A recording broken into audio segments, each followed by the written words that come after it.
Зохиолч Ловкрафт. Байшин дахь зураг. Би Нью Ингландыг хөдөө нутгаар аялж, эртний байшин, хуучин домог судалж явдаг хүн. Тэр өдөр тэнгэр гинэт харанхуйлж, бороо асгарч эхэлсэн тул би замын хажууд орших, ганцаардмал хуучин байшин руу хорогдохоор шийдсэн юм.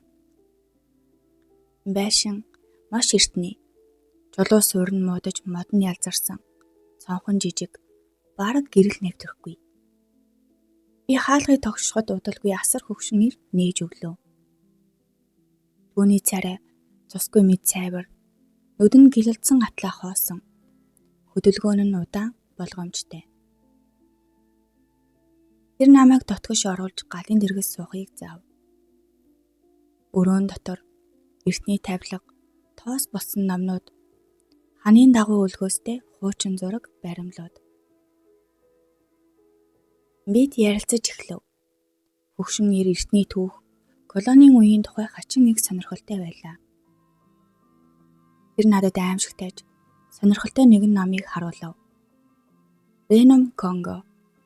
Африкийн каннибал овгуудын тухай ном.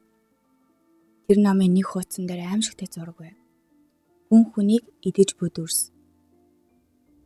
Хөгшин нэр тэр зургийг хараад "Хүний мах ямар амтдаг чи мэдхүү?" гэж асуухт миний нургаар хүйд таав. Түүний яриа улам сонирн болов. Тэр хүний биеийн хэсгүүдийг аль нь зөөлөн, аль нь амттай, яаж удаан хадгалж болдгийг маш дэлгэрэнгүй ярьж эхлэв.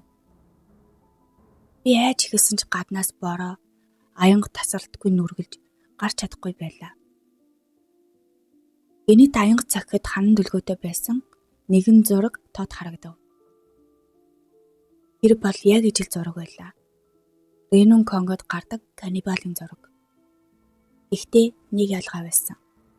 Тэр зургийг энэ байшинд амьдарч байсан хүн зурсан мэт. Би гинэт айцаа дарж хаалгараа ухрав. Хөгшин нэр над руу аажмаар ойртож, гартаа хутга барьсан байв. Тэр инээмсэглэн "Чи удаан аялсан хүн байна. Ядарсан мах их зөөлөн байдаг" гэж шивнэв. Би айцаар дүүрэн гадагш үсрэн гарч бороон зүхтлаа. Аянга цахих мөчөд байшин ард минь яг л амьд юм шиг харагдсан. Маргааш нь тосгоны хүмүүсээс асуухад тэр байшинд олон жил хэн ч амьдраагүй. Харин дотроос нь үе үе хүний яс олддог гэж хэлсэн. Би тэр хөгшнийг дахин хизээч хараагүй.